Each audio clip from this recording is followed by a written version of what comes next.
काफिर है उतबा बिन अबी वक्कास, उसने एक तरफ से होकर पत्थर उठाया और आपको मारा जोर से। साहबा की नजरें थी तलवारों पर, नेजों पर, तीरों पर, वो पत्थर नजरों से निकल गया, लिहाजा वो उनके अंदर को चीरता हुआ जाकर मेरे नबी के मुंह पर यहां लगा। अब सीधा पीछे ऐसे गए, पीछे यूं, पीछे खड्डा था, वो यहां गर्दन में लगा किनारा था, बेहोश हो गए, दांत भी टूट गए, चेहरा भी खून हो गया, अब बेहोश होकर यूं गिर गए। साहबा ने समझा आप शहीद हो गए, तो सब ने सारा कथा रोना शुरू कर दिया। थोड़ी देर के बाद आपको होश आया तो साहबा ने अर्ज की, या रसूल अल्लाह, अब तो इनके लिए बद्दुआ फरमा दे, वो नबियों में रहमत लक़ब पाने वाला, मुरादें गरीबों की बदलाने वाला, गरीबों का वाली, यतीमों का मौला। तो अब तो हक था कि आप बद्दुआ करते। ये सामने उम्मत नहीं है, कातिल खड़े हैं काफिर, आपने हाथ उठाए।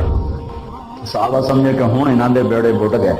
अल्लाहुम्मा अग़फ़िर लिक़ौमी फ़इन्नहुम ला यअलमून, अल्लाह मेरी कौम को माफ कर, इन्हें मेरा पता कोई नहीं।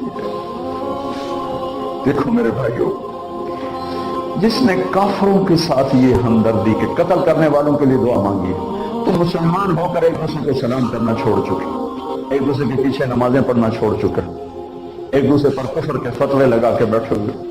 मुझे बताओ तुम मेरे नबी के साथ क्या कर रहे? तो तुम एक फिरकों में बांट कर गए थे या उम्मत बना कर गए थे? क्यों इस नादान खेल में अपनी जिंदगी बर्बाद करते हो? क्यों नहीं मुसलमान बन के रहते हो? इस उम्मत में इख्तिलाफ शुरू से है, हमेशा रहेगा, यहां तक न जाओ कि एक दूसरे पर कुफ्र के फतवे। जन्नत में कौन जाएगा? सुन्नियों ने कहा वहाबी काफिर, वहाबियों ने कहा सुन्नी काफिर, बरेलियों ने कहा देवबंदी काफिर, देवबंदियों ने कहा बरेलवी काफिर, शिया ने कहा सुन्नी काफिर, सुन्नी ने कहा शिया काफिर। जन्नत में कौन जाएगा? कुछ तो भाइयों मेरे नबी की मेहनत की कदर करो। मेरे नबी तो गैरों को अपना बनाने आए थे, हमने अपनों को गैर बनाया था। जो नफरत की आग वहां भड़क रही है, यहां मत भड़काओ। जाओ मेरे देश में देखो कितने सर कट चुके, कितने सुहाग उजड़ गए, कितनी माएं बेआसरा हो गई, कितनी जवान बेटियों की मांग वीरान हो गई। क्या इसी का नाम इस्लाम है? इसी का नाम इश्क़ रसूल है? इसे वो दीन? एक दूसरे की मस्जिदों में नहीं जाते हो, एक दूसरे के पीछे नमाजें नहीं पढ़ते हो,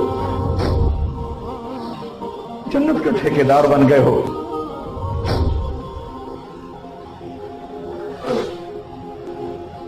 मेरे नबी तो अब्दुल्ला बिन उबई का जनाजा पढ़ाने खड़े हो गए थे, जिसका कुफर अबू जहल से भी बड़ा है। अबू जहल ऊपर की दोज़ख में, अब्दुल्ला बिन उबई सबसे नीचे की दोज़ख में है। उनके बेटे आए, या रसूलल्लाह मेरा बाप मर गया है, अपना कुर्ता दे देंगे, मैं उसको कफन दे दूं। हमने कहा ले लो, कुर्ता उतार के दे दिया। अब कहते बदबक मुनाफिक कब हो जाओ? क्या या रसूलल्लाह आप जनाजा पढ़ाएंगे? कहां पढ़ाऊंगा? बाकी मुनाफिकों का तो किसी को पता नहीं था सिवाय अल्लाह के नबी के, लेकिन अब्दुल्ला बिन उबई का मुनाफिक होना तो सबको मालूम था। आप जनाजे के लिए उमर सामने आ गए, या रसूलल्लाह ये कौन है? तो मुझे पता है कौन है, तो आप इसका जनाजा क्यों पढ़ा? शायद अल्लाह माफ कर।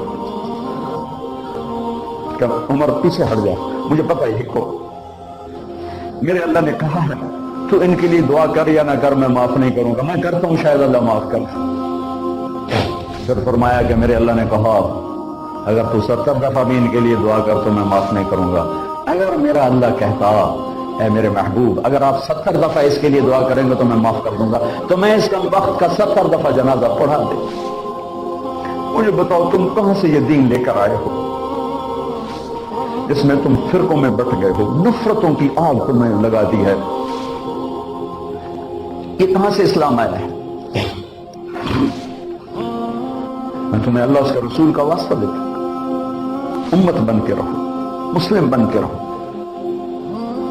कोई गुंजाइश अपने अपने अकीदे पर पक्के रहो, دوسرے کے لیے گنجائش رکھو. کیوں اس قدر ظلم و ستم ڈھائے ہوئے ہیں؟ میں نیا تبلیغ میں گیا، کالج سے نکلا، ہماری جماعت ایک گاؤں میں گئی، ایک مسجد میں، تو امام صاحب آئے، ہمیں ماں بہن کی گالیاں دی اور ہمارا بستر اٹھا کے باہر مسجد دھوو، کتے اندر واڑا ہے. میں حیران پریشان، میں تو کوئی نہیں جانتا تھا کہ مذہب کیا ہوتا ہے، فرقے کیا ہوتا ہے. میں تو کالج میں گانے والا تھا، ناچنے والا تھا، جنید جمشید کی طرح. مجھے تو دین کا پتہ تبلیغ سے پتہ چلا. میں حیران پریشان کہ یہ مولانا صاحب کہہ رہے ہیں کہ یہ گستاخ رسول ہیں، اور مسجد دھو دو باہر کھڑے ہو، یہ مسجد میں کھڑے ہو کر ماں کی گالی دے رہے ہیں، بہن کی گالی دے رہے ہیں. تو پھر معیار دین کیا ہے؟ اتنی نفرت،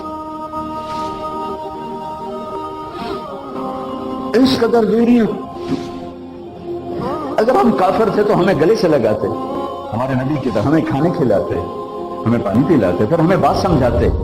لیکن ماں بہن کی گالیاں مسجد میں کھڑے ہو کر، امام مسجد. ہم پنجاب کی زمیندار ہیں، گالی دینا ہماری سرشت میں ہے، لیکن مسجد میں کانپ جاتے تھے کہ کسی کو الو کا پٹھا بھی کہہ دے. ہمارے بزرگ بڑے بھی بہت گالیاں نکالتے تھے، لیکن مسجد میں کسی کو ضرورت نہیں ہوتی تھی. میرے والد مرحوم خود بہت غصے والے بڑے سردار آدمی تھے، تو چھوٹی چھوٹی بات پہ مار پٹائی گالیاں. لیکن میں نے نہیں اپنے باپ کو مسجد میں سنا غصے میں بھی کسی کو گالی دیتے ہوئے ماں بہن کی گالیاں نکال. استاد یہ کہہ رہے ہیں کہ یہ گستاخ رسول ہیں، ہم یہ کافر ہیں، ان کو نکال دو. کتے آ گئے، مسجد دھو دو. میرے نبی کے دور میں تو کافر آ کے مسجد میں رہتے تھے. میرے بھائیوں، جو میں عرض کر رہا ہوں، میں اپنا دکھڑا بیان کر رہا ہوں، اس کی سنگینی کو سمجھو. یہ $5 نہیں بچائیں گے جب ہم آپس میں ٹوٹ جائیں گے. اللہ نے مجھے دنیا میں پھرنے کا موقع دیا، بار بار دیا، اسی تبلیغ کے سلسلے. سب سے زیادہ میں اسپین میں جا کے دکھی ہوا، اور میرا دکھ یہ نہیں تھا کہ ہماری یہاں 800 سال حکومت تھی اور ختم ہو گئی. میرا دکھ یہ تھا، میں اس پہ رویا مسجد قرطبہ میں، کہ جس وجہ سے اسپین تباہ ہوا، وہ ساری وجہ میرے دیش پاکستان میں موجود ہے اس وقت. اور ہوش نہیں ہے کسی کو. مذہب پر لڑائی، سیاست پر لڑائی، دین پر نفرت، سیاست پر نفرت، قوم پہ نفرت، صوبے پہ نفرت، پیشے پہ نفرت، نفرت نفرت نفرت. میرے نبی نے پوچھا اسلام کا سب سے مضبوط عمل کیا ہے؟ صحابہ نے کہا نماز، آپ نے کہا نہیں. صحابہ نے کہا جہاد، آپ نے کہا نہیں. صحابہ نے کہا روزہ، آپ نے کہا نہیں. صحابہ نے کہا حج، آپ نے کہا نہیں. کہ یا رسول اللہ پھر آپ بتائیں. فرمایا دین کا سب سے مضبوط عمل محبت ہے. محبت.